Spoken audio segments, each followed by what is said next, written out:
राधे राधे। इस साल राधा अष्टमी 23 सितंबर 2023 को मनाई जाएगी।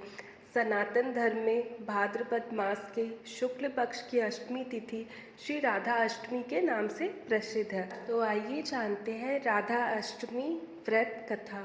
पौराणिक कथाओं के अनुसार राधा माता गोलोक में श्री कृष्ण के साथ निवास करती थी।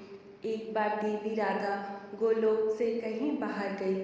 जब वापस आई तो देखा कि कृष्ण भगवान गोलोक में नहीं है। उस समय भगवान श्री कृष्ण अपनी एक सखी विराजा के साथ गोलोक में घूम रहे थे। यह बात जब राधा जी को मालूम हुई तो उन्हें गुस्सा आया और वो सीधे उनके पास पहुंच गई।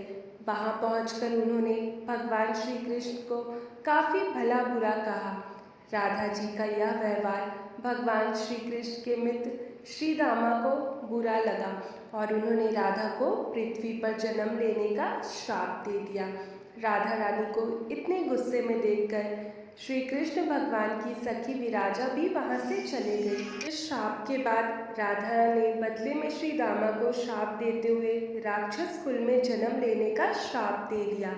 राधा रानी के द्वारा दिए गए श्राप कारण ही श्री दामा का जन्म शंखचूड़ दानव के रूप में हुआ था। दानव में जन्म लेने के बाद भी भगवान विष्णु का अनय भक्त बना।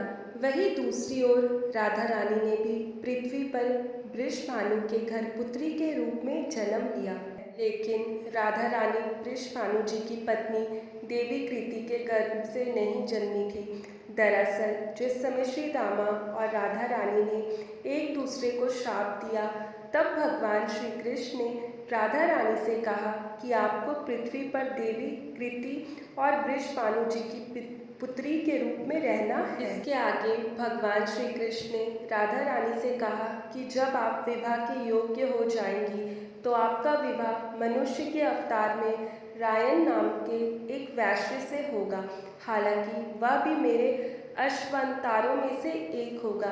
आप धरती पर भी मेरी प्रियतम बनकर के ही रहेंगी, परंतु हम दोनों को वहाँ बिछड़ने का दुख सहना होगा। हे राधा रानी, अब आप धरती पर जन्म लेने की तैयारी करें। संसारिक दृष्टि में देवी कृति गर्भवती हुई और उन्हें प्रसव भी हुआ, लेकिन देवी कृति के गर्भ में योग माया की प्रेरणा से वायु का प्रवेश हुआ और उन्होंने वायु को ही जन्म दिया।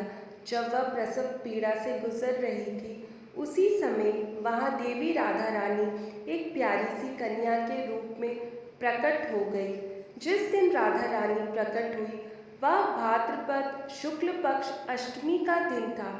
इसीलिए भाद्रपद शुक्ल पक्ष अष्टमी को राधा रानी अष्टमी के रूप में जाना जाता है।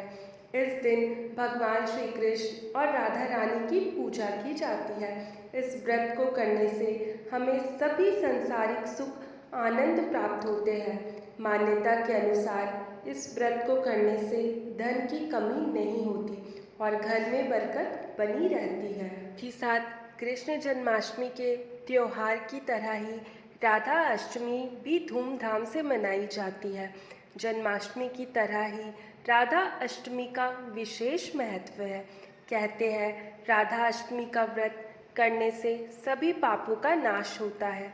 इस दिन विवाहित महिलाएं संतान सुख और अखंड सौभाग्य की प्राप्ति के लिए यह व्रत रखती है और कहते हैं कि राधा अष्टमी के व्रत करने से जो भी परेशानियां हैं वो सब खत्म हो जाते हैं। आपको श्री कृष्ण की कृपा तो मिलती है, साथ ही साथ राधा माँ की भी कृपा आप पर हमेशा बनी रहती है और जो भी मनुष्य इस कथा को सुनता है उसे अखंड सौभाग्य की प्राप्ति होती है, साथ ही साथ अनंत फल की प्राप्ति होती है।